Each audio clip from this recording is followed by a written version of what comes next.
Our road trip continues with the next stop on our Tohoku Region bucket list, the Aomori Nebuta Matsuri. In the first part of this video, we'll stop in Aomori City, just south of where the last video was in Mutsu, for some delicious food and of course their famous Nebuta festival. Afterwards we'll go to Miyagi Prefecture to celebrate Tanabata in Sendai City, and finally a scenic bike ride in Ibaraki Prefecture. So first stop, Aomori City. We arrived in Aomori early in the day to spend time downtown before the festival began in the evening. Aomori Prefecture is known for many things. They're the #1 producer of apples in the country, home to one of the 12 remaining original castles, and of course, the Aomori Nebuta Matsuri, one of the country's greatest festivals. This festival is held in downtown Aomori, the capital and namesake city of Aomori Prefecture. At the Tourism Information Center, you can see the Nebuta floats up close during the day. It was really cool to be able to see them in detail and appreciate the scale before witnessing the main attraction later that evening. These floats are lit up like lanterns during the nighttime parade, and made from painted washi paper covering an elaborate wire frame. The designs and construction take the full year to complete, with the floats spanning up to 9 meters in length and 5 meters tall. The huge floats can feature warriors, historical or mythical people, kabuki actors, or other popular characters and figures. This giant bayside triangular building is the visitor center, shaped like the A in Aomori. After we admired the floats surrounding the building, we headed inside to try some of the famous Aomori apples. You can smell these delicious apple pies before you even enter the building, as the warm, buttery pie crust can hardly be baked fast enough to keep up with demand. I could see why. The sweet and tart apple filling inside was so delicious. More than half of the annual apples harvested in the whole country come from here in this prefecture. We got one of each.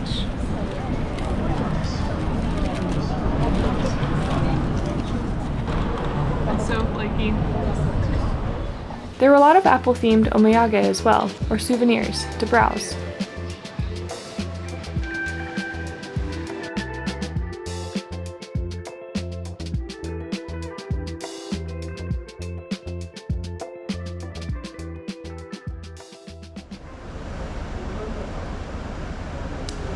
Wow, this is very sweet. You want to try it? With Aomori's proximity to the water, you have to try the fresh seafood while you're there. The scallops, called hotate, are especially popular from Aomori's Mutsu Bay.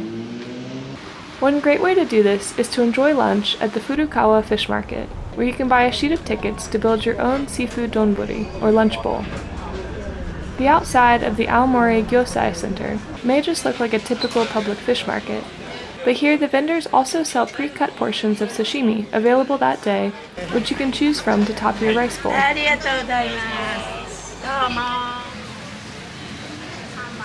A sheet of 12 tickets is 2,000 yen, and each seafood selection is worth 1 or 2 tickets. After exchanging 1 ticket for a bowl of rice, we then wandered around the market, choosing between seemingly endless options of fresh, delicious seafood. It was so fun to be able to pick your own favorite sashimi and customize your bowl right at the market.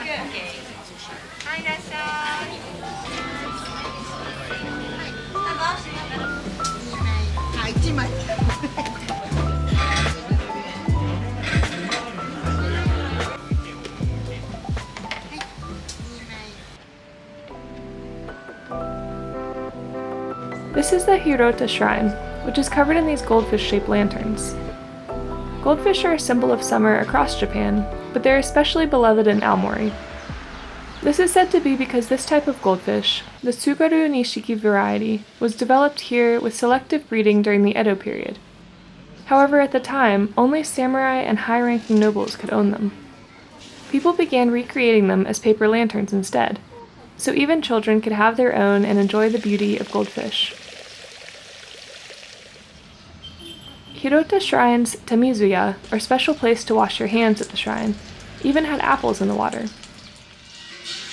I also got an apple-shaped omikuji, or fortune.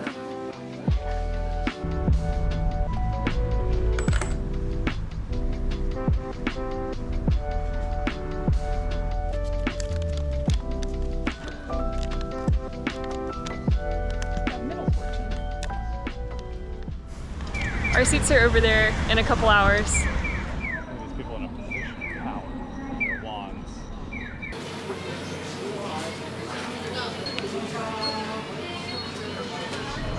Okay, we have our dinner and we're walking across the street to our spot. Finally, after a fun day in Aomori City, it was time for the parade. The giant colorful floats were getting lined up to parade down the street as we walked over to our seat section.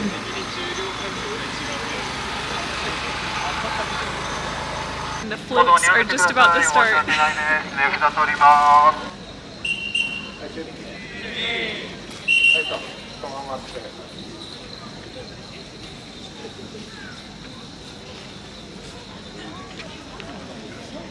Though the origin of the festival is uncertain, it's thought to be a variant of the Tanabata, or Star Festival, a summertime celebration where you write your wishes on strips of paper.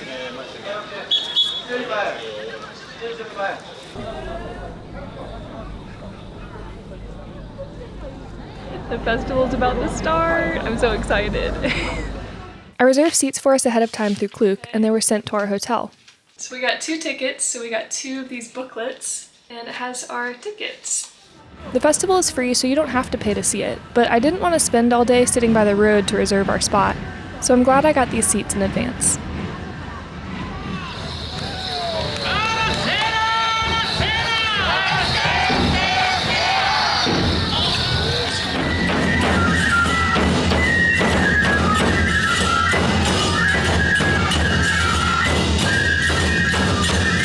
The floats seem to glide down the road, with much more movement and liveliness than any other parade floats I've seen, probably because they're controlled by teams of 20 to 30 people, who make the giant floats turn and dance along with the music from the drums and flutes, showcasing all the sides of the detailed float creations to the crowds.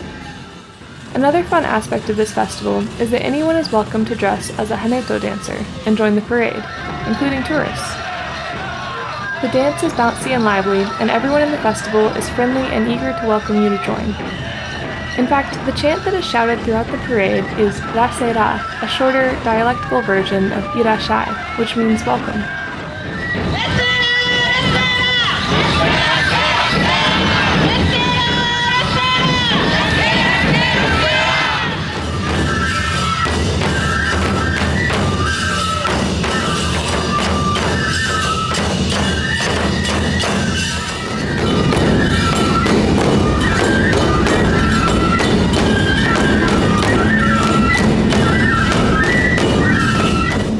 This was actually our favorite festival experience in Japan.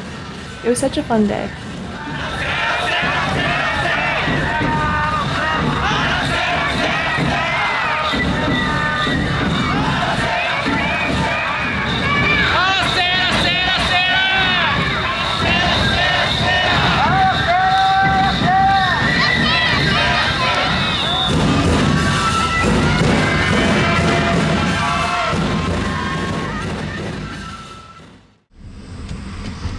The next day, we were leaving Aomori Prefecture and heading south to Miyagi Prefecture.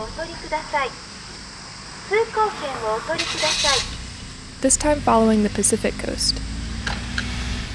The tolls are definitely more expensive now that we're back down out of Aomori, but that's okay. We're making a pit stop here to see the Matsushima Islands, which is one of Japan's 3 most beautiful views. The Nihon Sankei were chosen several centuries ago as Japan's 3 most scenic places. This is Matsushima Bay, one of the 3, located near Sendai and dotted with dozens of pine tree-covered islands. The other 2 are Miyajima near Hiroshima and Amano-Hashidate in Kyoto Prefecture, which we'll actually be riding our bikes across later in this series. Matsushima means Pine Island, and this was a pretty view, though I wonder what made it so striking for the Confucian scholar Hayashi Gaho to choose it as one of his top 3 views in the whole country. The famous poet Basho is also said to have written a poem about Matsushima after being overwhelmed by its beauty. After this, we had to make another less fun and scenic pit stop on the way to Sendai. We actually had to get our oil changed. This was our first time having to do this, so I was a little worried about what to expect, but to our relief, it was very easy. So we're in Miyagi Prefecture, and we just pulled over at a yellow hat, and it seems pretty easy. We told them the car make and model, and they're gonna call us when it's done, so hopefully it's as easy as that. We walked next door to get lunch at Komeda's Coffee, and turns out it was just as easy as that. It's a special Hawaiian menu right now. Okay, but update about the oil change. It happened so fast. They called us before the food even arrived, and they said they were done, so this has so far been a very good experience. We just walked back over, paid the bill for the oil change, and we're back on the road. The service itself was less than 1,700 yen, about $11, and even with the nicer oil we paid for, we only spent about 4,300 yen, about $28. So yeah, mundane side quest over, we were back on track for Sendai's Tanabata festival. We're in Sendai now, and today's August 6th, so it's the first day of the long weekend of Tanabata. And in a lot of the rest of Japan, they celebrate Tanabata July 7th, but here they celebrate it a month later on the old Chinese calendar, August 7th. We made it! Love it. In downtown Sendai, you could admire most of the streamer decorations by walking along the Ichibancho and Chuo shopping arcades. It was so colorful and fun to walk through. Tanabata is a summer holiday, also known as the Star Festival, since according to legend, it's when the two stars, Altair and Vega, are able to meet. They represent the star-crossed lovers Orihime and Hikoboshi, a princess and a cow herder, who were banished to opposite sides of the Milky Way since their love for each other interfered with their duties. Now they meet once a year on the 7th day of the 7th month. People can celebrate by writing their wishes on colorful paper and hanging them on bamboo to hope the wishes come true. There was also a Studio Ghibli store in the street that had special Tanabata cat bus figures. Oh, look at him! You do not know what you get. That's so exciting.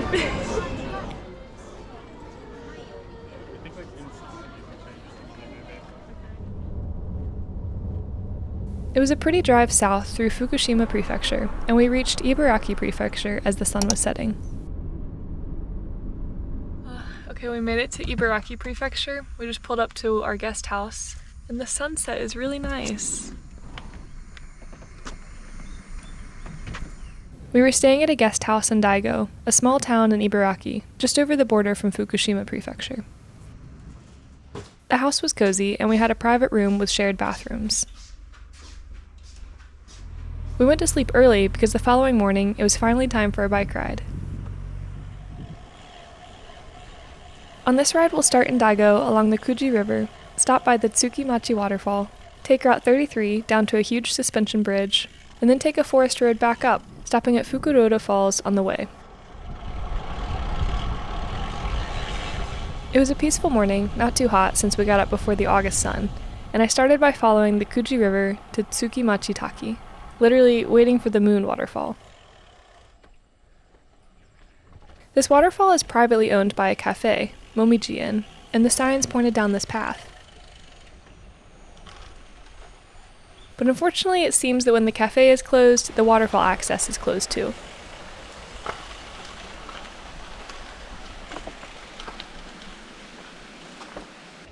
I rode up to the car entrance, which said it was closed for the Obon holiday.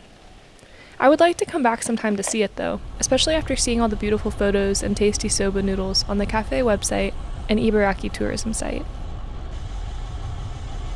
I kept going for a while along Road 33, heading towards the intersection of the Ryujin and Yamada rivers. Today we woke up early in Ibaraki Prefecture to get out and ride before it got too hot, and I'm at a suspension bridge right now. Look at how long this is! Ryujin means dragon, and this bridge is named after a legend that says a dragon lived in this river. The Ryujin Big Suspension Bridge spans 375 meters long and stretching 100 meters high across the Ryujin Dam. There were cool dragon murals on both sides of the bridge. I was here too early in the morning for the ticket booth to be open, but from 8:30 a.m. to 5 p.m. you can get tickets here to cross the bridge. It's 320 yen for an adult, but you can come up and just look at it anytime.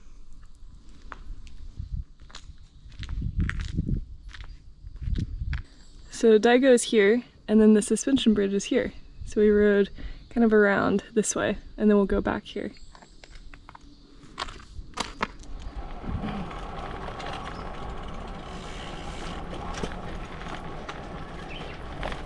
I took this really pretty forest road to cut through the mountains and get back to Daigo.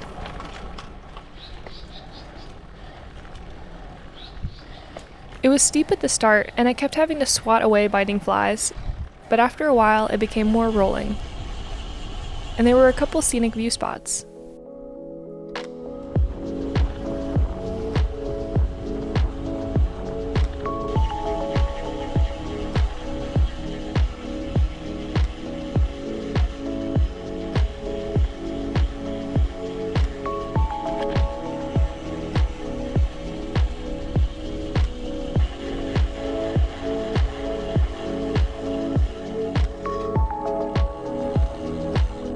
Back in Daigo, I wanted to make a detour to see the Fukuroda Falls, probably the most well-known attraction in this area. This is a 120-meter tall waterfall and almost 75 meters wide. It only cost 300 yen to enter, but I didn't realize that you would be walking to a multi-level observation platform and through a 276-meter-long pedestrian tunnel. I didn't have enough time to walk to the falls before our guest house checkout time, but I think I'll have to come back sometime to properly admire them. Apparently they're beautiful in the fall with the changing leaves. However, the most interesting thing I saw was when I was passing by this teppanyaki restaurant. The restaurant had all kinds of interesting animals and artifacts outside. And then I saw this on the side of the road.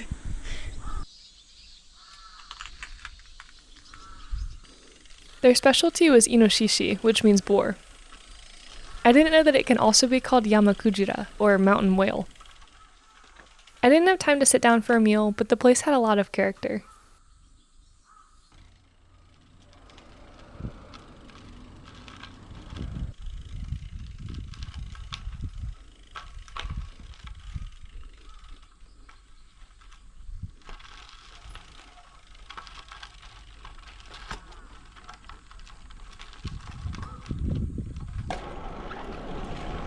I made it back to Daigo and rode through downtown and past the train station on my way to the guest house. The next 2 days of the road trip were big driving days because we were trying to make it to Shikoku Island next. Yeah, it's hot in Ibaraki and we just pulled up the GPS for where we're staying tonight. It's 7.5 hours away, probably the most expensive drive because we go through Tokyo, but that's okay. For this day, we ended up getting to Mie Prefecture. But we took the route to Nagoya, up through Gunma and Nagano, since there was too much traffic in Tokyo at the time. The mountain views through Nagano were really pretty though.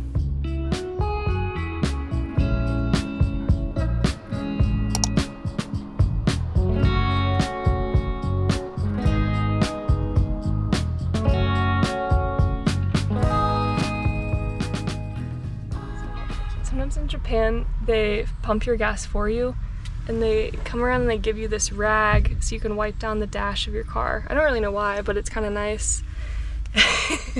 What if they hand it to me next time? I'm just gonna start like wiping my face. I know, I want to use it on my face. So sweaty.